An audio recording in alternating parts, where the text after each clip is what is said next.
Millionaire sees his former maid, now homeless, on the street with twins just like him. The deafening noise of the city that never sleeps was just a distant hum to Michael Reynolds as his Bentley glided down Fifth Avenue. His thoughts were far from the corporate meetings and multi-million-dollar projects that used to occupy his mind. The CEO of Reynolds Development Corporation had just called off his engagement to Alexander Bennett heiress to one of Manhattan's largest fortunes after discovering her true manipulative nature. Snow was beginning to fall over New York when something caught his eye. A young woman was crouching near the entrance to an alley, adjusting makeshift coats on two small figures. His heart almost stopped when he recognized that delicate profile that had been in his deepest thoughts for 3 years. "Stop the car," she ordered the driver, her voice betraying its usual composure. Catherine Parker, or simply Katie as he used to call her, was the last person he expected to meet on the icy streets of Manhattan. Especially in those conditions. The woman who had once been his housekeeper, who filled his home with discreet laughter and furtive glances, was now battling the biting December cold protecting 2 children. Michael felt short of breath when he approached and saw the little faces. It was like looking at his own childhood photographs duplicated. The boys, who must have been no more than 3 years old, were his exact copies, from their blue-gray eyes to the shape of their noses. "Katie," his voice came out as a hoarse whisper. She froze at the sound of that voice, her shoulders tense at the instant recognition. When she turned around, her green eyes, which had always been bright, were dull and full of hurt. "Mr. Reynolds," she replied formally, instinctively placing herself in front of the boys. "Please tell me you didn't." The words died in his throat as his hands shook, not from the cold, but from the devastating realization that hit him. "They're your sons," Katie confirmed, raising her chin in a gesture of defiance, even though her lips were trembling. "Mason and Matthew." Michael's world fell apart. 3 years. He had lost 3 years of his children's lives. Children he didn't even know existed. "Why didn't you ever tell me?" Tell you how? The bitterness in his voice was palpable. "The day I found out about the pregnancy, your fiancé fired me. Alexandra made it clear that if I tried to contact her, I'd be sued for defamation." The pieces of the puzzle began to fall into place. Katie's sudden dismissal, Alexandra's strange behavior, in the following weeks the confidentiality documents that needed to be signed. "I'll look for you." Michael stepped forward, his heart breaking as he saw Katie step back for months. "No one knew your whereabouts. I moved cities," she explained, smoothing the worn scarf around one of the boys' necks. "I worked in Chicago until last month when I lost my job and my apartment. New York was familiar." Michael watched the twins, who looked at him with childlike curiosity. Mason, or was it Matthew, held a small, worn-out stuffed dinosaur, while the other clung to his mother's leg. "Come with me," he asked, his voice breaking. "Please.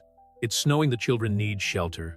"We don't need charity, Mr. Reynolds," Katie replied, but her tone wavered as she felt one of the boys shiver. "It's not charity, Katie. They're my children. Our family." He took off his jacket, putting it over his shoulders. "Let me fix my mistakes. Please." The silence that followed was filled only by the distant sound of traffic and the soft crunch of snow. Katie looked at her children, at the dark sky that promised an even colder night, and finally at Michael. In his eyes, she saw not only regret, but also that same affection they shared on quiet afternoons in the library of their mansion, when they talked about books and unfulfilled dreams. One night he finally gave in. "Just until we find another solution." Michael nodded, guiding them to the car. While the driver settled the small family in the back seat, he sent a quick message to his current housekeeper asking her to prepare rooms and hot meals. During the drive, he watched in the mirror as Katie whispered reassuring words to the boys, who were already starting to doze off warm for the first time in days. His heart squeezed as he thought of how much time they had spent on the streets, how much suffering they could have avoided if he had found out the truth sooner.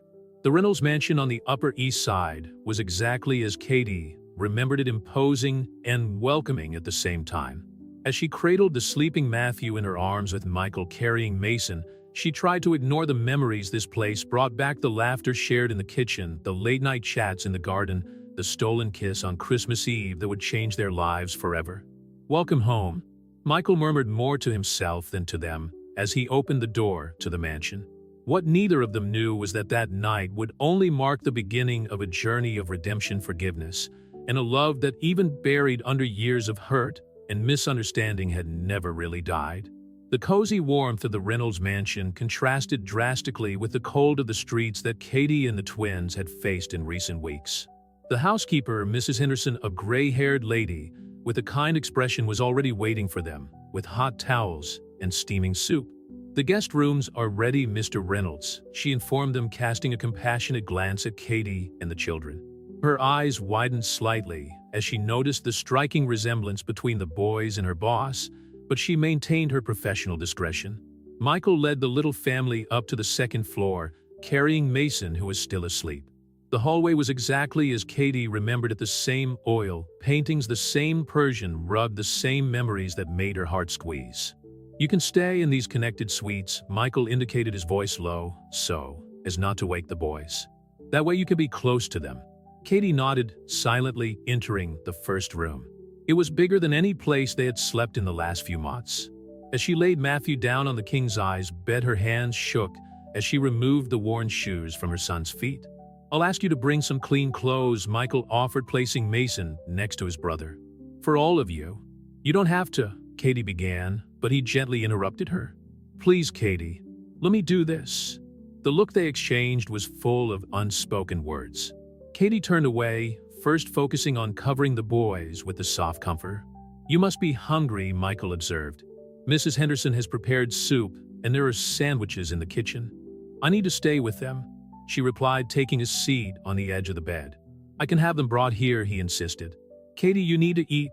The concern in his voice made something inside her break. The tears she had held back for so long began to flow silently. "Why are you doing this, Michael?" she asked, using his first name for the first time that night. "You don't owe me anything." Michael approached, kneeling in front of her. "I owe you everything, Katie. 3 years of life with my children. 3 years in which you fought alone while I lived in complete ignorance." "It wasn't your fault," she admitted, wiping away her tears. "Alexandra, she was controlling and manipulative," Michael added, his face hardening. "I found out too late, but I never imagined that she was capable of." "Katie, if I'd known about the pregnancy, you would have done what Katie asked, years of hurt overflowing. Canceled your wedding to the perfect heiress to be with the housekeeper." "Yes," his answer was immediate and firm. "Because I was already in love with you." The silence that followed was deafening. Katie looked at the twins, sleeping peacefully, their small breaths synchronized. "Mason had a fever last week." She changed the subject, her voice shaking. "There was no money for medicine. A nurse from a shelter helped us," but her voice faltered. Michael felt his heart break. "Never again," he promised. "They'll never be in need again. And neither will you." "I can't take your money, Michael." "It's not about money, Katie. It's about family. Our children deserve to know their father." "And he hesitated. "I want to meet them. I want to know everything about them. Their tastes, their personalities, their first words." Katie closed her eyes, remembering the day Matthew said "Mama" for the first time, followed seconds later by Mason. How she wished Michael had been there to share that moment. "Matthew loves dinosaurs," she began softly. "Mason prefers strollers. They're different in almost everything except stubbornness. That's what they got from you." A small smile appeared on Michael's lips. "Go on," he ordered. For the next hour, Katie shared stories about the twins while eating the soup Mrs. Henderson had brought. She talked about their first words, their first steps, their little personalities that developed in different ways despite their identical appearance. Michael absorbed every word like a thirsty man in the desert. Occasionally his eyes would fill with tears as he realized all that he had lost. "They're asking about you," Katie finally revealed. "They started a few months ago. Why, they didn't have a father like the other children." "What did you tell them?" "That their father was a good man who didn't know about them, but that he would love them very much if he did." Michael reached for her hand, squeezing it gently. "You were right about the last part." Katie didn't withdraw her hand, but her gaze was distant. "What happens now, Michael?" "Now," he replied, "you stay. For as long as it takes. I'll hire the best lawyers to legally guarantee my paternity, and then we'll make it work. As a family, if you give me the chance." Katie looked at her sleeping children, at Michael's hand still on hers, and at the life they could have, the life she had secretly dreamed of during those lonely nights in Chicago. "One day at a time," she finally answered. Michael nodded, realizing that he would have to win back not only her trust, but also her heart. And for the first time in 3 years, they both felt a small flame of hope ignite in their bruised hearts. The Reynolds mansion awoke the next morning to the sound of children's laughter echoing through the corridors. Michael, who had barely slept to review the events of the night before, found the twins curiously exploring the grand entrance hall, while Katie tried without much success to contain her enthusiasm. "Daddy," shouted Mason, or was it Matthew, when he saw him coming down the stairs. The word hit Michael like a punch in the gut, making his heart skip a beat. Katie froze, clearly not expecting such a spontaneous reaction from the children. "Sorry," she muttered. They heard Mrs. Henderson commenting. "Don't apologize," Michael replied, his voice breaking. "It's who I am." He bent down to the boys, who were now watching him curiously. "Good morning, little ones." Matthew, holding his inseparable dinosaur, stepped forward. "Do you have any more of those?" he asked, pointing to a small bronze statue on the console. "In the library," Michael smiled. "Do you want to see it?" The boy's eyes lit up, and soon Michael was leading his newfound family through the oak double doors. Katie followed, her conflicting emotions evident on her face. The Reynolds Library was a 2-story sanctuary with floor-to-ceiling shelves filled with leather-bound volumes. There was an impressive collection of historical artifacts and replicas in display cases, including several miniature dinosaurs that immediately captured Matthew's attention. "I remember you here," Michael commented softly to Katie as the boys explored in fascination. "I always found you reading during your breaks." "Jane Austen," she replied, a small nostalgic smile appearing on her lips. "You used to tease my romantic taste, and you passionately defended each story." He hesitated. "Katie, we need to talk about everything." She nodded, watching the twins, who were now amused by an antique globe. "I know. I hired a lawyer last night," Michael began. "Richard Palmer, the best in family law in Manhattan. He's preparing the documents to legally establish my paternity." "Michael, I don't want your money," Katie began, but he gently interrupted her. "It's not about money. It's about doing right by our children. They deserve security, education, a stable future." He ran a hand through his hair, a gesture Katie remembered well from her moments of worry. "And you deserve a lot more than I can make up for. You don't owe me compensation." "Yes, I do. If I had realized earlier who Alexandra really was," his voice hardened, "she'll be held legally accountable for her actions." Katie touched his arm gently. "I don't want any more drama or scandals. The boys have been through enough." Her touch, however brief, sent an electric current through Michael's body. "How did you survive in Chicago?" "I worked as a receptionist in a medical clinic," she explained. "The salary was enough for a small apartment and basic necessities. But when the clinic closed," her voice faltered. "Why didn't you seek help? Pride, perhaps? Or fear?" Katie watched Mason try to climb into an armchair. "And after all this time, it seemed too late." Michael moved closer to her, lowering his voice. "It could never be too late, Katie. What we had, what I felt for you—" "Mr. Reynolds," Mrs. Henderson interrupted from the doorway. "Excuse me, sir, but Mr. Palmer is on the phone. He says it's urgent." Michael nodded, reluctant to leave the conversation unfinished. "I'll take it in the office." "Katie, please make yourself at home. Mrs. Henderson has prepared breakfast." When he left, Katie allowed herself a moment of weakness, closing her eyes and taking a deep breath. The memories of that library were almost overwhelming. The afternoons, sharing favorite books, the discussions about literature that always seemed to have a deeper subtext, the moment when she realized she was hopelessly in love with her boss. "Mom," Matthew called out, bringing her back to the present. "Look, what a book." "Yes, love," she smiled, coming closer. "Your father always loved reading." "Just like you," Mason commented, surprising her. Sometimes he forgot how observant his children were. In the office, Michael tried to concentrate on his conversation with Palmer, but his mind kept going back to the family in the library. "The documents will be ready this afternoon," Palmer informed him. "But Michael, I have to warn you, this could turn into a media circus when it leaks. The CEO of Reynolds Development with secret children, the press will go crazy." "I don't care about the press," Michael replied firmly. "My priority is to guarantee my children's rights and protect them and Katie from any negative exposure." "What about Miss Bennett?" "Alexandra made her choice 3 years ago. Now she will face the consequences." After ending the call, Michael returned to the library, finding Katie sitting on the floor with the boys reading a story. The scene was so natural, so perfect, that for a moment he forgot about the 3 lost years. Daddy, sit down, Mason called out, tapping the rug next to him. Michael didn't hesitate, joining the small family circle. Katie continued, reading her soft voice, bringing the words to life while the boys snuggled between them. It was at that moment, surrounded by the warmth of his unexpected family, that Michael made a silent promise. He would do anything to keep Katie and the twins in his life, to make up for lost time, and above all, to win back the heart of the woman he had never stopped loving. The news exploded in the main New York tabloids even before lunch. CEO of Reynolds Development has secret heirs, screamed the headlines. Michael watched the notifications multiply on his cell phone, while Katie fed the twins in the mansion's kitchen. We need to talk about this, he said, showing the news to Katie, who visibly paled. How did you find out so quickly? She asked, wiping Mason's face with a napkin. Alexandra, Michael replied, his voice laced with bitterness.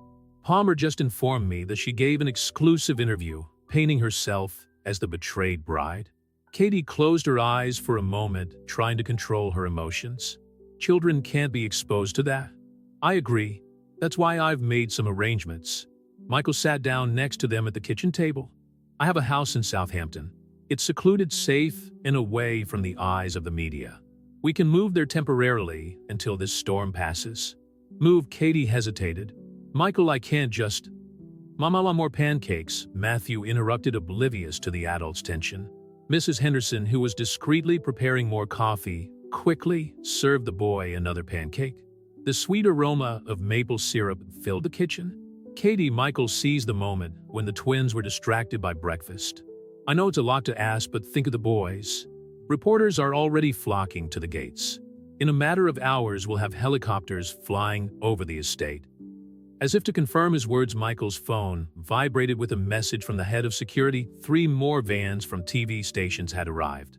Katie watched her children, so innocent and oblivious to the chaos around them.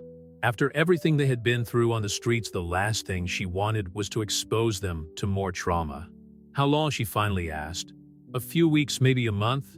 Enough time for Palmer to sort out the legal issues and prepare our defense against Alexander's allegations. The mention of the name reminded Katie of that fateful afternoon 3 years ago. Alexandra calling her into her private office, the cruel smile as she dismissed her, the veiled threats about what would happen if she tried to contact Michael. She's going to try to destroy us, Katie muttered. Michael reached his hand across the table. I won't let her. Not this time. His touch was warm and comforting, bringing back memories of stolen moments in the library, of whispered conversations in the garden, of the kiss that changed everything. The house is a huge garden, Michael continued, addressing the twins, with a swing and lots of space to play. The children's eyes lit up at the prospect. Can we take Rex? Mason asked, squeezing his stuffed dinosaur. Sure thing, champ. Michael smiled, feeling his heart melt at his son's innocence. Rex will have his own room if he wants. Katie watched the interaction, amazed at how naturally Michael took on his role as father. It was as if those 3 years of separation had never existed. When do we have to leave? She asked, surrendering to the inevitable. This afternoon. Palmer suggested we leave before the media coverage gets too intense. Michael hesitated. I've sent for clothes and supplies for everyone. They should arrive in an hour. Michael, you didn't have to. Please, Katie. Let me take care of you. The sincerity in his voice disarmed her. She nodded silently, turning her attention to the boys, who were now arguing animatedly about which toy they should take first. The next few hours were a whirlwind of activity. Mrs. Henderson helped organize the suitcases while Michael coordinated with his security team the plan to leave the mansion discreetly. Katie tried to keep the twins occupied, explaining the situation as best she could to 3-year-olds. It's going to be like an adventure, she said, helping Matthew choose his favorite toys. Like those stories we read. With dragons? Mason asked hopefully. Maybe not dragons, Michael answered from the doorway, smiling. But there are horses on the neighboring property. At 4 in the afternoon, as the sun began its descent on the Manhattan skyline, 2 armored cars left the Reynolds mansion through a secondary exit, dodging the crowd of reporters that had gathered at the main gate. In the back seat of the first car, Katie held the hands of the twins, who, lulled by the gentle movement of the vehicle, were beginning to doze off. Michael, sitting next to her, kept his eyes fixed on the road ahead, but his hand found hers in the space between them. It's going to be okay, he promised softly. Katie wanted to believe. She wanted to trust that this time the universe would be kinder to them, that maybe, just maybe, that temporary escape could be the start of something permanent.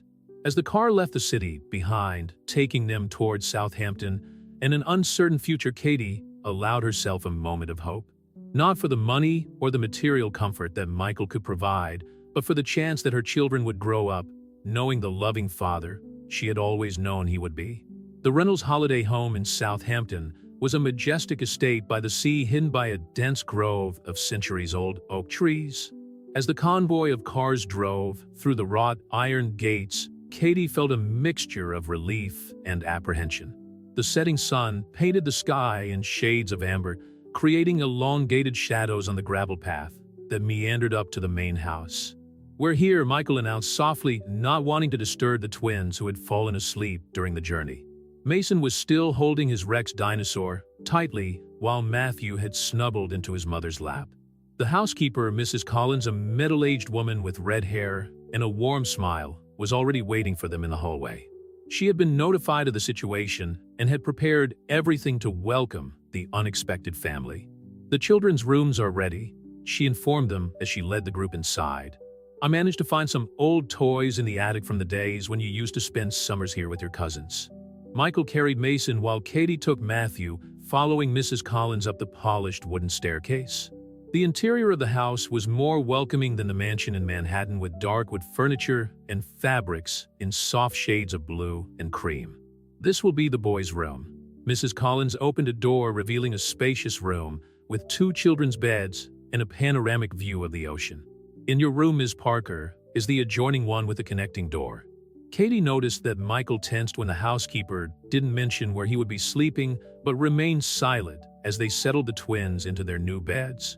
"I'll prepare a light supper," Mrs. Collins offered. They must be hungry after their journey. When they were alone, the silence between them was almost palpable. Katie adjusted the boys' covers, avoiding looking directly at Michael. "Katie," he began, his voice low, "I know this situation isn't ideal." "Michael," she interrupted, finally facing him. "What are we doing, really?" He took a step towards her, but stopped when she instinctively stepped back. "Protecting our family. For how long? We can't hide forever." "We're not hiding. We're regrouping." Michael ran a hand through his hair, a gesture Katie recognized as a sign of his frustration. "Palmer is preparing an official statement for tomorrow. We'll control the narrative, present the facts in a clear and dignified way." "And Alexandra," the name made Michael's face harden. "She made a mistake by going to the media first. Palmer is already collecting evidence of her actions 3 years ago, the unfair dismissal, the threats, the forced confidentiality agreement. I don't want a public war, Michael. The boys don't deserve that. Neither do you." He moved closer again, and this time Katie didn't flinch. "You deserved a lot more than to suffer alone all these years." The sound of the waves breaking on the beach came muffled through the windows, creating a melancholy soundtrack for the moment.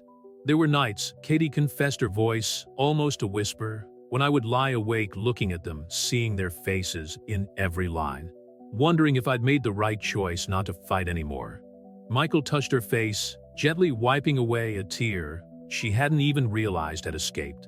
"I dreamed of you. Even after all those months of searching, even after Alexandra insisted that you had chosen to leave, something inside me knew there was more to the story." A small movement on the bed caught both their attention. Mason had turned over, still asleep, Rex tightly hugged against his chest. "They're amazing," Michael commented, watching his sons. "You've done an amazing job, Katie. They're just like you," she smiled slightly. "Not just in appearance. Matthew has a stubbornness, and Mason has inherited your protective streak." The moment was interrupted by a soft knock on the door. Mrs. Collins informed them that dinner was being served on the covered terrace, where they could keep an eye on the children through the room's French doors. Over dinner, they talked about practical arrangement, school for the twins, immediate needs planned for the next few days. But under every word hung the weight of 3 years of separation, of unresolved feelings, of a love that never had a chance to fully blossom. "Tomorrow I can show you the property," Michael offered as they finished their meal. "There are safe trails through the woods, and the beach is private. The kids will love it." Katie nodded, realizing that for the first time in a long time, she felt truly safe. "Michael," she called as he got up to leave. "Thank you." for not giving up. He paused, looking at her with an intensity that made her heart race. "I'll never give up on you, Katie. Never again." As she prepared for bed, that night the sound of the ocean, like a distant lullaby, Katie allowed herself to imagine a different future. A future where her children would grow up knowing the love of both parents, where old wounds could finally heal, and where perhaps her heart could learn to trust again in the love that never ceased to exist. The dawn in Southampton brought with it a calm that Katie had forgotten was possible. The rhythmic sound of the waves and the salty breeze coming in through the window were a striking contrast to the chaos of the Manhattan streets, where she and the twins had spent the last few weeks. Matthew was the first to wake up, his small figure appearing at Katie's bedroom door, still in his pajamas, dragging Rex along the floor. "Mummy, there's a sea out there," he exclaimed, his blue eyes so identical to Michael's, sparkling with childish excitement. "Yes, love," Katie smiled, picking him up. "Do you want to go and have a closer look after coffee?" Mason was quick to join them, and soon the three of them went downstairs to the kitchen, where Mrs. Collins was already preparing pancakes. Michael was sitting at the scullery table, surrounded by newspapers and his laptop, his expression tense as he read the day's headlines. "Good morning," he greeted, his face instantly softening at the sight of his family. "Did you sleep well?" "Dad, can we go in the water?" Mason asked, climbing into a chair next to him. "After coffee," Michael replied, closing his laptop. "But first we need to establish some safety rules." Katie noticed his hesitation at the mention of security. "Is the news bad?" Palmer managed to contain the worst of it, he explained, buttering a piece of toast for Matthew. "But Alexandra gave another interview. She's trying to paint a narrative that you—" He looked at the boys, choosing his words carefully. "Planned everything from the start."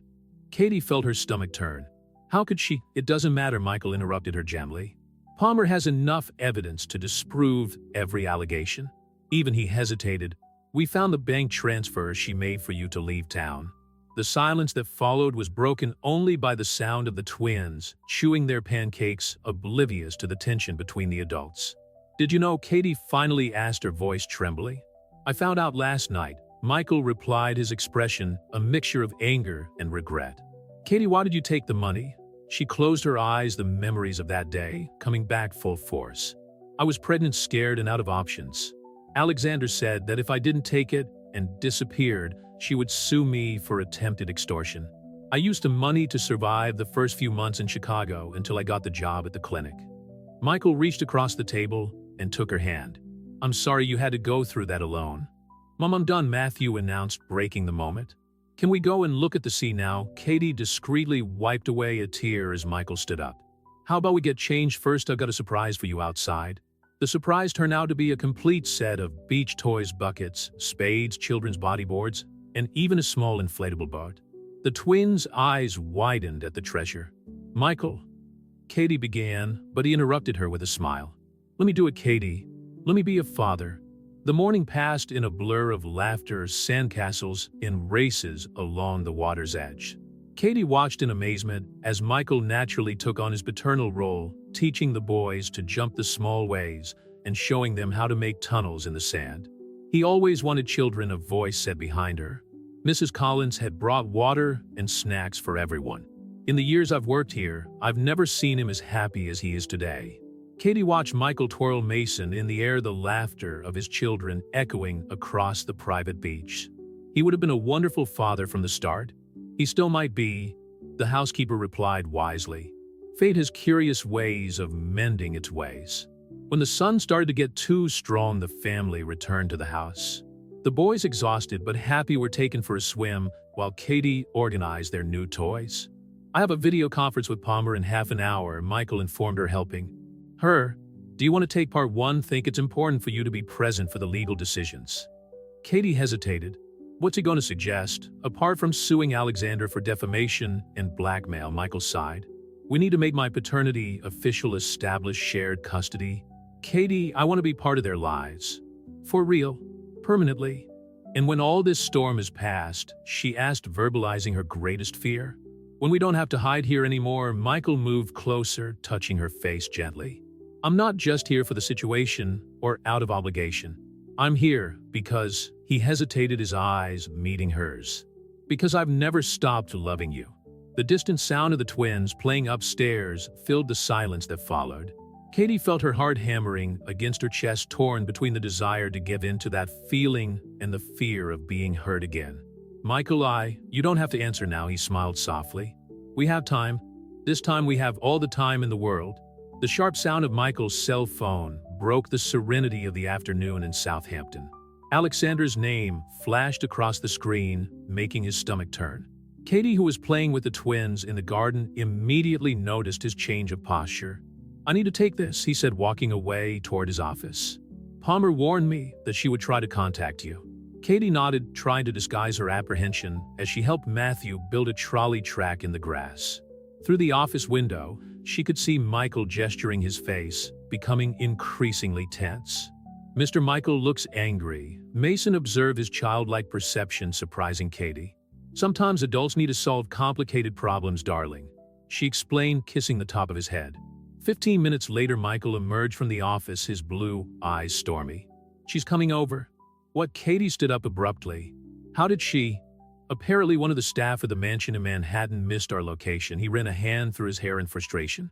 "Palmer is trying for a restraining order, but until then, I don't want her anywhere near the kids," Katie declared, her protective instincts kicking in. "Neither do I," Michael assured her. "I've already called security. She won't get past the gates." But he hesitated. "Katie, I think we need to face her together in this once and for all." Katie's initial fear was replaced by a determination that surprised even her. 3 years of running away, 3 years of fearing Alexander's threats. It was time to put an end to it. Mrs. Collins appeared as if she had sensed the tension in the air. "Can I take the children to bake cookies?" The kitchen is on the other side of the house, well away from the entrance. Michael and Katie exchanged looks of approval as the housekeeper led the twins inside, promising an afternoon of culinary fun. The couple prepared for the imminent confrontation. "She's here," the head of security announced over the intercom less than an hour later. Alexandra Bennett emerged from her Mercedes convertible like a storm in Louboutin heels.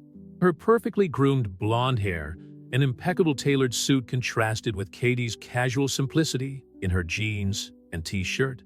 "So it's true," Alexandra said as soon as she spotted them on the balcony. "The slutty housekeeper really has you fooled, Michael." "Watch your words," Michael warned, his voice dangerously calm. "We have enough proof of your blackmail, Alexandra. A libel suit would be devastating for your reputation." "Reputation?" She laughed humorlessly. "You destroyed mine when you called off our engagement, and now you turn up with 2 bastards." "My children," Michael interrupted her, "are legitimate Reynolds heirs. And Katie," he intertwined his fingers with hers, "is the woman I should always have chosen." Katie felt her heart leap at the public declaration, but stood firm by his side. "You paid for her to disappear," Michael continued. "You threatened to sue a pregnant, frightened woman. Why, Alexandra? For power, money, for love?" Alexandra exploded, her mask of composure finally cracking. "You never looked at me the way you looked at her. Even before anything happened between you, I saw it. The smiles, the conversations in the library. It was as if I was invisible. So you decided to separate us." Katie spoke for the first time, her voice surprisingly firm.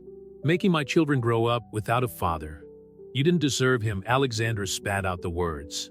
"A simple maid, an extraordinary woman," Michael cut her off, "who raised our children alone, faced difficulties you can't even imagine, and still taught them to be kind and loving. That Alexandra is more valuable than any bank account or surname."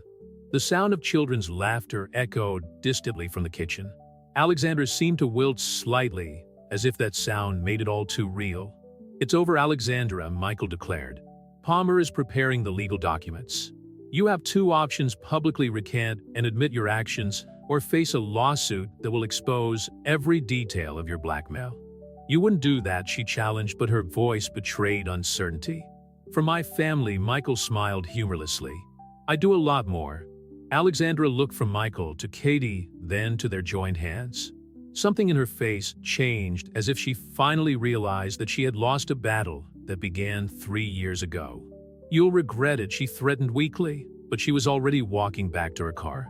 When the sound of the engine disappeared into the distance, Katie finally allowed her legs to tremble.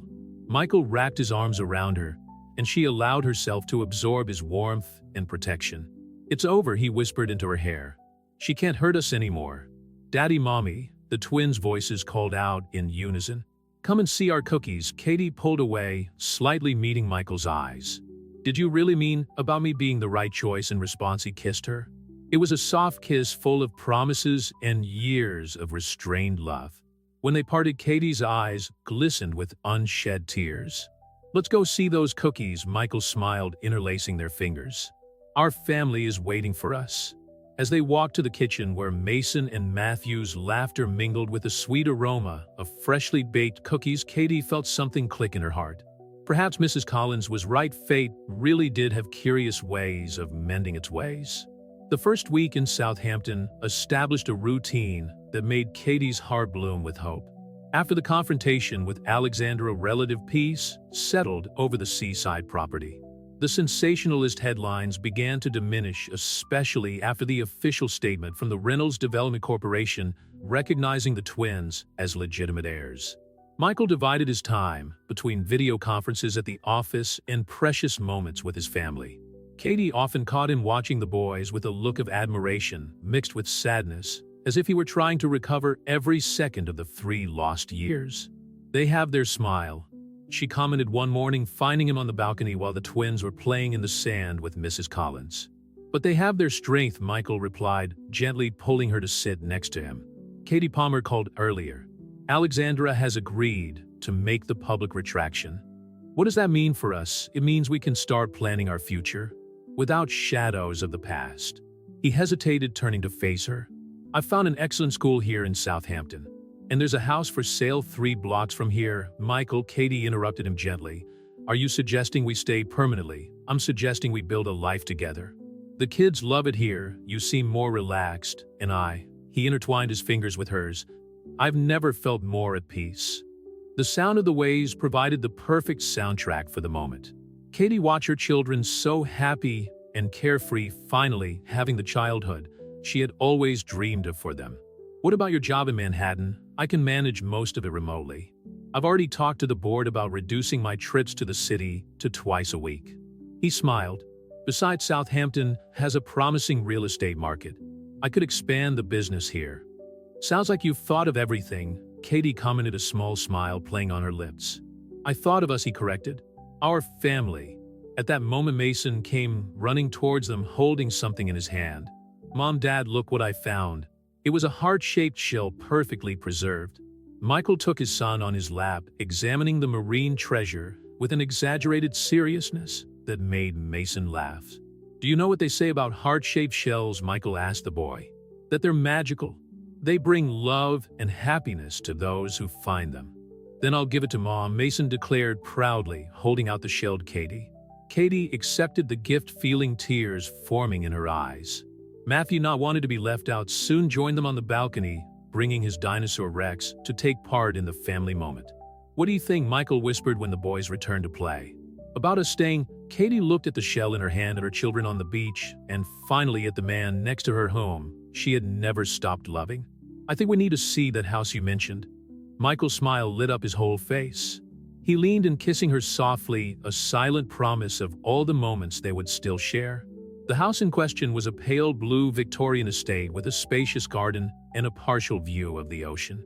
It had 5 bedrooms, a library that made Katie's eyes light up, and an attic that Michael immediately declared was perfect for a playroom. "The boys would have their own rooms," he commented as they walked through the rooms. "And we'd still have room for an office for you." "For me?" Palmer mentioned that you'd started a literature course before. He hesitated. "I thought you might want to resume your studies. There's an excellent university half an hour away." Katie stopped in the middle of what would be the living room, watching as the sunlight created patterns on the wooden floor through the French windows. "Do you really want that? An ordinary life in Southampton?" Michael approached, holding her hands. "I want an extraordinary life with you and our children. Whether it's in Southampton, Manhattan, or anywhere that makes us happy." "What if it doesn't work out?" She verbalized her greatest fear. "What if we discover that 3 years is too long to recover? Then we'll build new memories," he replied with conviction. "Katie, I'm not asking you to forget the past. I'm asking you to let me be part of your future." That night, after the twins had gone to bed, Katie found Michael on the beach. He was sitting on the sand, watching the stars that dotted the dark sky. "We're going to need new furniture," she said, sitting down next to him. "And paint the walls." Michael turned to her, his eyes shining with hope. Does that mean Emmy's on a try? Katie smiled. For us. For our family. He pulled her into a kiss that spoke of promises, second chances, and a love that had survived 3 years of separation. When they parted, Katie rested her head on his shoulder, finally feeling at home. The boys will love having a yard of their own, she commented. Matthew is already planning where he's going to put his dinosaur collection. And I'm already planning where I'm going to put a swing, Michael added. And maybe a dog, Katie laughed. One step at a time, Mr. Reynolds. We have all the time in the world, Mrs. Parker, he replied, kissing her forehead. All the time in the world. The move into the blue Victorian house took place gradually over the next 2 weeks. Michael insisted on renovating a few rooms before the family settled in for good, transforming the space into something that reflected the new life they were building together. The boys' room needs to be perfect, he declared as he supervised the painting of the walls, a soft shade of blue for Mason and sage green for Matthew, colors that the boys themselves had chosen with all the seriousness that 3-year-olds can show. Katie found him one evening in what would become the library, organizing the shelves she had installed from floor to ceiling. Boxes of new books were scattered across the wooden floor, literary classics that she had mentioned loving during their conversations years ago at the mansion. You remembered, she commented softly, picking up a special edition of Pride and Prejudice. I remember everything, Michael replied, leaning closer. How you defended Elizabeth Bennet with such passion, how your eyes sparkled when you talked about Jane Austen, and how you teased that they were just sugary stories, Katie added with a smile. I was wrong, he admitted, touching her cheek gently. About a lot of things. The moment was interrupted by small footsteps running down the corridor. Mason and Matthew appeared in the doorway, still in their pajamas, their hair tousled from their afternoon nap. Daddy, come and see, Mason called out, tugging Michael's hand. Mrs. Collins made cookies. The housekeeper had insisted on moving to Southampton with the family, claiming that those boys need someone to keep their stomachs full of homemade treats. In fact, everyone knew that she had become deeply attached to the twins. In the kitchen, the scent of chocolate and vanilla filled the air. Mrs. Collins smiled as she helped Matthew decorate a cookie with colored sprinkles. Mr. Reynolds, she called, some important mail has arrived. I left it on your desk in the study. Michael nodded, but made no mention of leaving the familiar scene. Instead, he sat down at the kitchen table, taking Mason on his lap and pretending to steal a piece of his cookie, causing the boy to laugh. Katie watched the interaction, her heart overflowing. It was as if the universe was finally aligning all the pieces that had been scattered for so long. Mommy, Matthew called out, offering her a cookie decorated with more sprinkles than dough. I made it for you. It's perfect, love, she smiled, accepting the gift with the seriousness it deserved. Later, after the boys had gone to bed, Katie found Michael in his new office. He was holding an official envelope, his expression thoughtful. These are the paternity papers, he explained when she approached. And he hesitated briefly. There's something else I'd like to discuss. Katie sat down in the armchair opposite his desk, feeling slightly apprehensive. What is it? Palmer suggested that in order to fully protect the boys' rights, we should. He snorted, looking nervous for the first time since Katie had met him. We should make our situation official as well. Michael, I'm not proposing for legal reasons, he quickly clarified, getting up to kneel beside her. Katie, these 3 years without you have been the emptiest of my life. And now with you and our children here, I realize that I've never really been complete before. Tears began to form in Katie's eyes as he took a small velvet box out of his pocket.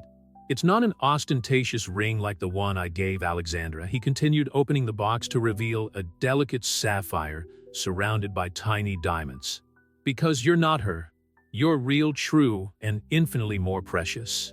Michael, you don't have to answer now, he smiled, taking her hand. I know we're still rebuilding our trust, that there are wounds that need to heal. But I want you to know that when you're ready, this ring will be waiting. Because you, Catherine Parker, are the only woman I want by my side for the rest of my life.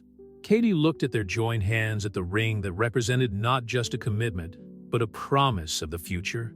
The boys asked yesterday, she said softly, why you don't live with us yet? And what did you say, that sometimes adults need time to be sure of things? She smiled through her tears. But I think I've been sure for a long time. Michael held his breath. Does that mean? Yes, Katie replied, her smile lighting up her whole face. Yes to the ring, yes to our family, yes to everything. The kiss that followed was interrupted by a small EW coming from the door. Mason and Matthew were standing there in their dinosaur pajamas, watching the scene with expressions divided between curiosity and childish disgust. "What are you two doing up?" Katie asked, wiping away tears as she laughed. "Rex couldn't sleep," Matthew explained, seriously hugging his stuffed dinosaur. Michael stood up, taking a twin in each arm. "How about a special story tonight about how Daddy met Mommy?" The boys nodded enthusiastically as they were carried back to their rooms. Katie followed them, the new ring gleaming softly on her hand, her heart lighter than it had been in years. That night, as Michael told a softened version of their love story, Katie realized that sometimes fairy tales don't follow the traditional path. Sometimes they need detours, moments of pain and separation, so that the happy ending is even sweeter when it finally arrives. The news of Michael Reynolds' engagement to his former housekeeper spread through Manhattan social circles like fire through dry straw. Reactions ranged from indignation to romance, but no opinion mattered to the couple who on that Sunday morning watched the twins run around the garden of their new home in Southampton. The New York Times wants an exclusive interview, Michael commented, handing Katie a cup of coffee. "Palmer thinks it would be good to control the narrative." Katie adjusted the sapphire on her finger, a gesture that had become a comforting habit in recent weeks. "What do you think?" "I think our story deserves to be told the right way," he replied, watching Mason try to teach Matthew how to do somersault in the grass. "Not as a scandal, but as a story of love and redemption." The reporter Charlotte Myers arrived punctually at 10 in the morning. She was a middle-aged woman with keen eyes and a worn notebook. Mrs. Collins served tea and cookies while the twins, curious about the visitor, watched from the kitchen door. "It's a lovely house," Charlotte commented, her eyes taking in the details of the decoration in progress, the newly framed photographs, the toys organized in baskets, the books beginning to fill the library shelves. "It's still a work in progress." Katie smiled, "just like us." The interview flowed naturally, with Charlotte displaying a rare sensitivity when approaching the more delicate moments in history. When it came to the subject of Alexander, Michael instinctively grabbed Katie's hand. "She made a public retraction last week," Charlotte observed. "Quite unexpected." "Alexander chose to do the right thing in the end," Michael replied diplomatically. "We all make mistakes. What's important is how we choose to correct them." "Daddy," Matthew interrupted, running into the living room with Rex under his arm. "Mason's hurt his knee." The interview was momentarily paused as Michael and Katie ran into the garden, where Mason was holding his scraped knee, more scared than hurt. Charlotte watched, touched, as Michael cleaned a wound with the gentleness of an experienced father, while Katie distracted the little one with stories about superheroes who also got hurt sometimes. "You make a beautiful family," the reporter commented when they resumed the interview, Mason now comfortably nestled in his father's lap, proudly displaying his dinosaur band-aid. "We found our way back to each other," Katie replied, exchanging a meaningful glance with Michael. "Sometimes fate needs to take a few turns to set things right." After Charlotte's departure, the family decided to enjoy the afternoon at the beach. Michael had bought the boys bodyboards and was determined to teach them the basics of the sport. "Slow down," Katie warned, adjusting the twins' hats. "They're still small." "Trust me," Michael winked, taking Matthew in his arms while Mason held his hand. "Safety first." Katie watched them from the sand, her heart overflowing at how naturally Michael had taken on his role as a father.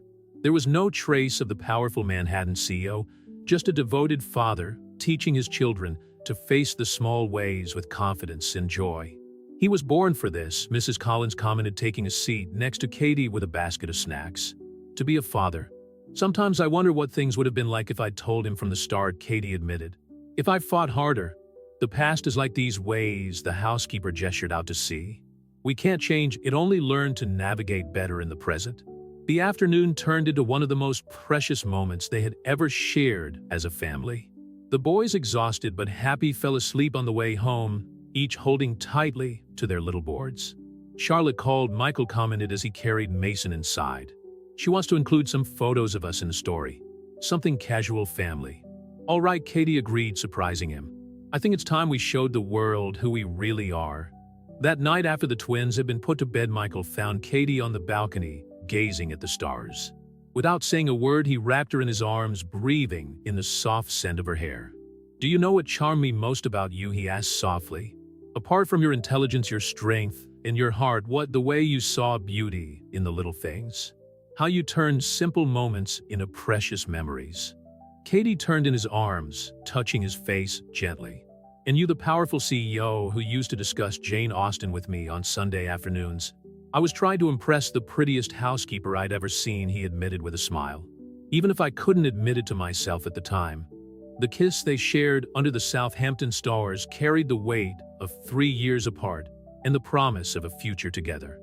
A future that finally seemed to shine as brightly as the stars above them. The New York Times story was published on a Wednesday morning, taking up 2 full pages of the society section. The photographs captured genuine family moments: Michael teaching the twins to build sandcastles, Katie reading stories in the newly decorated library, the 4 of them sharing a relaxed picnic in the garden. "It's surreal," Katie commented, running her fingers over the pages of the newspaper. "To see our lies exposed like this." "Sorry," Michael asked, pouring her a cup of coffee in the sunny kitchen of their Southampton home. "No," she smiled, watching the twins play with their cereal. "Charlotte has done an incredible job of telling our story with dignity." Michael's phone vibrated. Another message from Palmer. Since the story was published, interview offers and invitations to charity events have been flooding in. The story of the powerful CEO who found his true love and his children had captured the public's imagination. The boys' school called, Michael commented, checking his emails. They want to arrange a visit to see the facilities next week. So soon, Katie felt a tightness in her chest. Her children, who until a few months ago were struggling to survive on the streets, would now have the opportunity to attend one of the best prep schools in the state. "Are you excited about the idea?" Michael asked the twins, who immediately stopped playing with their cereal. "Are there going to be dinosaurs?" Matthew asked seriously, making the adults smile. "Maybe in the library," Michael replied. "And I'm sure Rex can go with you on the first day." Mason, always the more observant of the two, noticed Katie's worried expression. "Is Mum sad?" "No, love," she quickly reassured him. "Just thinking about how fast you're growing up." Michael reached across the table, entwining his fingers with hers. "They'll be fine. We'll be there for every step." After coffee, while Mrs. Collins entertained the boys with a finger-painting session, Michael found Katie in the library. She was organizing the books on the shelves, a task that had become almost therapeutic. "I found these," he said, handing her a yellowed envelope. "These are your old notes from your literature course. Mrs. Henderson kept them when you left." Katie opened the envelope with trembling hands. Inside, pages and pages of literary analysis, dreams written in the margins, plans for a future that seemed to have been stolen. "The University of Southampton has an excellent literature program," Michael continued softly. "The fall semester starts in 2 months." "Michael, I can't." "Yes, you can," he interrupted her gently. "The kids will be at school during the day, and I can adjust my schedule to be more present." "It's her dream, Katie. It always has been." Silent tears streamed down her face as she reread her old notes.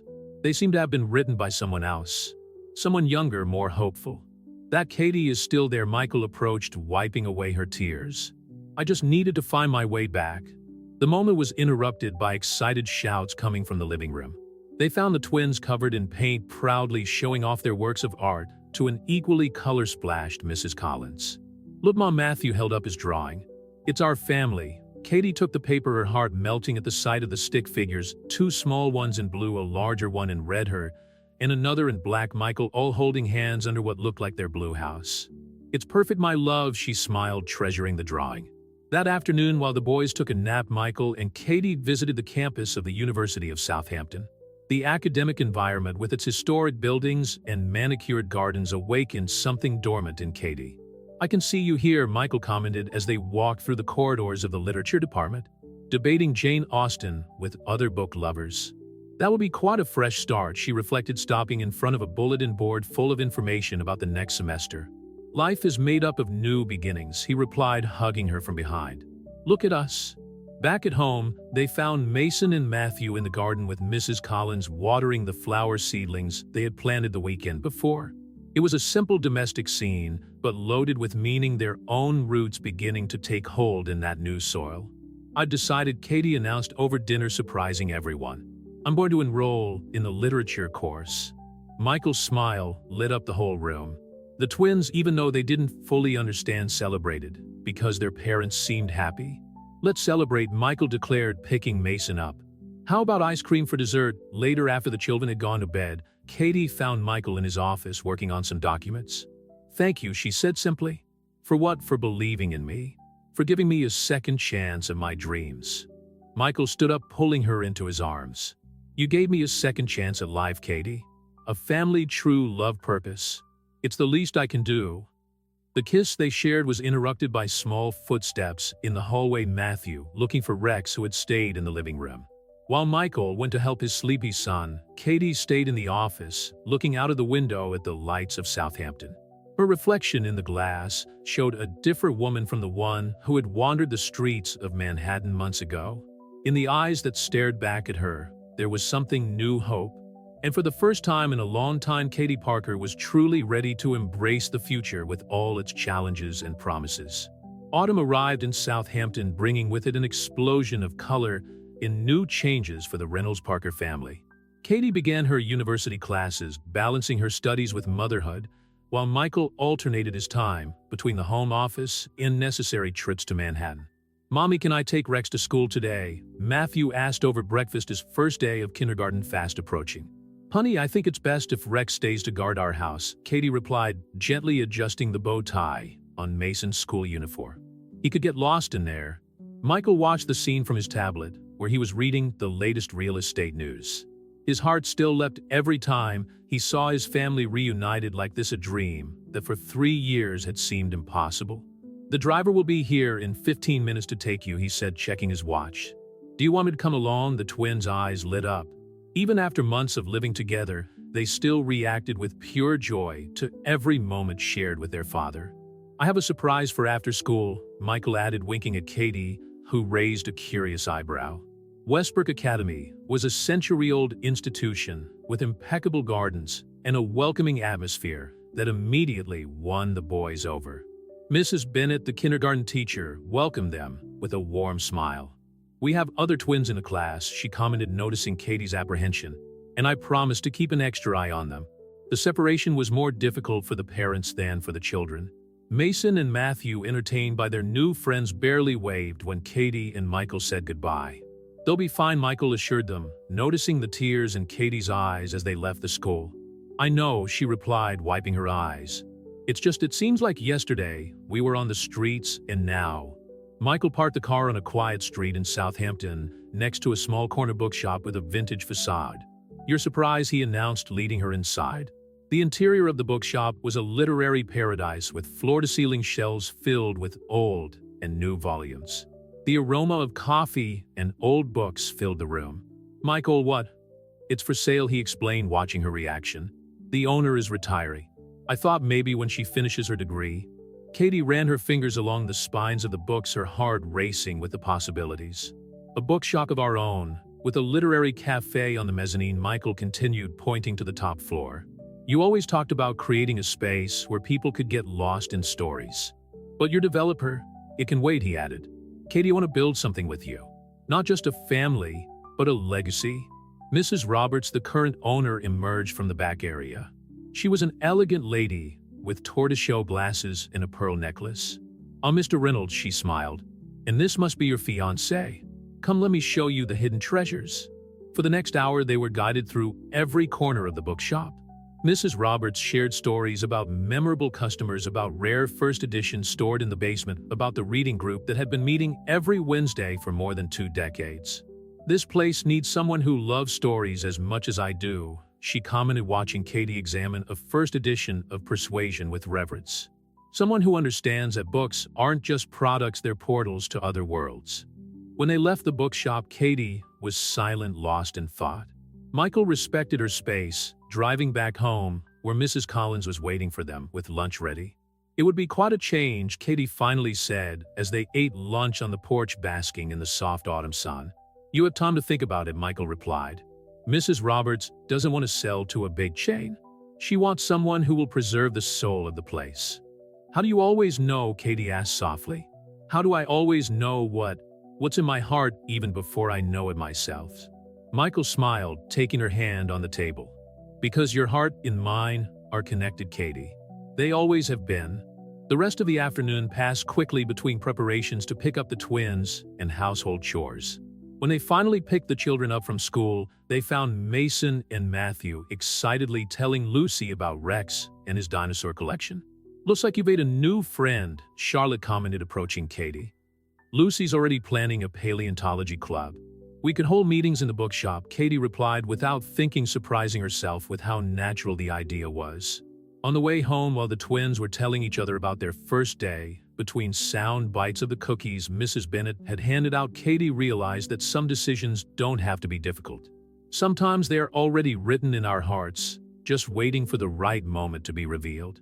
"Michael," she called as the children ran into the house to show their drawings to Mrs. Collins. About the bookshop, her smile said everything she needed to know. Sometimes the best chapters in our lives are the ones we don't plan to write. The transformation of Mrs. Roberts' old bookshop into Tales and Coffee happened gradually over the winter. Katie devoted her afternoons between university classes and renovating the space, while Michael divided his time between real estate projects and overseeing the necessary structural changes. "The mezzanine will be perfect for the cafe," he commented one particularly cold afternoon, watching the carpenters install the new wooden floor. "And I thought I'd turn the basement into a space for literary events." Katie, who was organizing a box of first editions found at the back of the store, smiled at his enthusiasm. For someone who years ago teased her love of novels, Michael had become surprisingly invested in the project. Lucy asked if she could have the first dinosaur club meeting here. She commented, recalling her conversation with Charlotte during the last parents' meeting at Westbrook Academy. "Apparently Matthew has already recruited half the class." Speaking of the little paleontologists, Michael checked his watch. It's time to pick them up from school. The routine they had established over the last few months was a delicate balance between professional, academic, and family commitments. Mrs. Collins remained a fundamental pillar, keeping the house running and the twins entertained when necessary. At school, they found Mason animatedly explaining to a group of classmates about a documentary on dinosaurs they had watched at the weekend. Matthew, normally the shyer of the two, seemed equally involved in the discussion. "They're adapting so well," commented Mrs. Bennet, approaching Katie and Michael, "and they've been a very positive influence on the other children." On the way home, the twins couldn't stop talking about their upcoming science project. "Can we do dinosaurs?" Matthew asked for the third time. "How about something different?" Michael suggested gently. "I hear volcanoes are quite popular." "Volcanoes killed the dinosaurs," Mason exclaimed, his eyes sparkling at the connection. "We can do both." At home, while the boys were doing their homework under Mrs. Collins' supervision, Katie found Michael in his office going over the last documents from the bookstore purchase. Mrs. Roberts called. He informed her, a mysterious smile on his lips. "She wants to meet us tomorrow. She said she has something important to share before finalizing the sale." "I hope it's not bad news," Katie bit her lip, worried. "On the contrary," Michael reassured her. She seemed quite excited. The next morning, after dropping the twins off at school, Katie and Michael met Mrs. Roberts at the bookshop. She was waiting for them with tea, served in delicate china cups, and an old photo album on the table. "I wanted to show you something," she began, carefully opening the album. "This bookshop isn't just a business. It's a repository of stories, not just the ones on the shelves, but the ones that happened between these walls." The photographs told the story of 5 decades young couples who met among the shelves, budding writers who had their first public readings, their children who grew up attending the Saturday storytelling sessions. "My late husband used to say that books are bridges," Mrs. Roberts continued, her voice soft with memory. "Bridges between people, between past and present, between reality and dreams." Katie felt tears forming in her eyes as the lady turned the last page, revealing a recent photograph of her and Michael with the twins taken on the day they visited the bookshop for the first time. "You're the next chapter in this story," Mrs. Roberts smiled, closing the album. "And I'm sure it will be one of the most beautiful." That afternoon, as they supervised the installation of the new shelves, Katie realized that they were building more than a bookshop. They were creating a place where other stories could begin, where other hearts could meet between pages and cups of coffee. "What are you thinking about?" Michael asked, noticing her distant gaze. "About how unpredictable life is," she replied, leaning against his chest. "A year ago, I was on the streets of Manhattan with no hope. Now you're writing your own story," he added, kissing her forehead. "Our story." The sound of small running footsteps interrupted the moment the twins had arrived with Mrs. Collins to see the progress of the renovation. Wow, Mason exclaimed, looking at the new bookshelves. "Can we put all the dinosaur books in here? We'll have a special section just for them," Katie promised, watching her children explore the space with childlike enthusiasm. As the afternoon turned into evening, the Reynolds-Parker family remained in the bookstore, planning, dreaming, and imagining all the possibilities that the future held. Snow began to fall softly outside, but inside the warmth of love and hope kept everyone warm. The morning of the wedding dawned with a softness typical of spring in Southampton. Katie watched from her bedroom window as the final preparations were made in the garden of the blue Victorian house, where an elegant marquee had been set up for the intimate ceremony.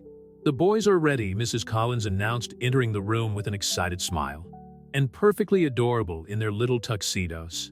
As if summoned, Mason and Matthew rushed in their bow ties, already slightly askew. Rex, the inseparable stuffed dinosaur, wore a miniature bow tie around his neck. "Mom, you look like a princess," Mason exclaimed, his blue eyes so identical to his father's wide at the sight of Katie in her wedding dress. The dress was a masterpiece in lace and silk, simple and elegant like Katie herself. Nothing ostentatious or exaggerated, just perfect in its delicacy. "Mrs. Roberts has arrived," Matthew informed them, holding Rex carefully so as not to crumple his tie. "She's brought a big book," Katie smiled, knowing exactly what it was about. The former owner of the bookshop had insisted on bringing the photo album to add another chapter to the history of the establishment that now officially belonged to Katie and Michael. "Lucy's already here too," Mason added. She said she'd brought a surprise for the Dinosaur Club. Charlotte Myers, who had become a close friend over the last few months, entered the room carrying the bouquet of white roses and lavender. "It's time," she announced softly. The garden had been transformed into a fairy tale setting with wildflowers and delicate lights decorating every space. The few guests, just family and close friends, were already in their places when the music started. Mason and Matthew entered first, carrying the rings with all the seriousness they could muster. Rex, of course, accompanied them to his place of honor in Matthew's arms. Michael was waiting at the makeshift altar, his smile lighting up the whole garden when Katie appeared. 3 years apart, months of reunion and reconciliation, all culminating in this perfect moment. "You look stunning," he whispered when she arrived at his side. The celebrant, a justice of the peace who was a regular at the bookshop, smiled at the couple before the ceremony began. "We are here today to celebrate not just a union, but a love story that proves that sometimes we need to lose ourselves to truly find each other." The vows were simple and deeply personal. Michael spoke about second chances and redemption, about the love that never died, even in the years of separation. Katie spoke about forgiveness and renewed trust, about building a future together from the fragments of the past. "Mommy's crying," Mason whispered loud enough for everyone to hear, provoking soft laughter among the guests. "Daddy too," Matthew added, making Michael laugh through his own tears. When the rings were exchanged and the kiss sealed the union, the small group of guests burst into applause. Mrs. Roberts discreetly added another photograph to her album, the complete Reynolds-Parker family, finally official in every sense. The reception was held in the bookstore itself, now completely renovated and ready for its grand opening the following week. The bookshelves created a cozy and unique atmosphere, and the new cafe on the mezzanine served champagne and small sweets. For our first official event, Mrs. Roberts raised her glass in a toast. "We couldn't have chosen a more beautiful story to tell." Lucy, who had become inseparable from the twins, announced that the Dinosaur Club would have its own permanent space in the bookshop, a surprise organized by Charlotte and Michael. "And Rex will be the official mascot," she declared solemnly, to Matthew's delight. As the afternoon progressed, Katie and Michael found a quiet moment among the shelves of the novel section, appropriately enough. "Do you know what I love most about this place?" Katie asked, her fingers entwined with his. "How each book represents a possibility, a new adventure waiting to begin." "Like us," Michael smiled, pulling her closer. "Every day is a new chapter for us to write together." The sound of children's laughter brought them back to the present. Mason and Matthew had started a sort of impromptu treasure hunt with the other children present, using books as clues. "Should we stop them?" Katie asked, watching the small group of mini explorers. No, Michael replied, kissing her forehead. Let them create their own stories. As night began to fall, small lights were switched on throughout the bookshop, creating a magical atmosphere. Mrs. Collins had organized a small dinner in the cafe, and the aroma of fresh coffee mingled with the distinctive smell of books. To Michael and Katie, Charlotte raised her glass in a final toast, who proved that the best novels are those written from the heart. Later, after the guests had left and the twins had finally fallen asleep, Rex still in his bow tie, Katie and Michael remained in the bookshop, dancing slowly between the shelves to the sound of soft music. Happy? Michael asked, turning her gently.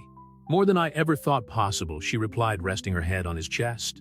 We have our family, our place in the world, and all the stories we're still gonna live, he added. Outside, Southampton continued its quiet nightlife, and inside the Tales and Coffee bookshop, a new love story continued to be written, page by page, moment by moment, promise by fulfilled promise.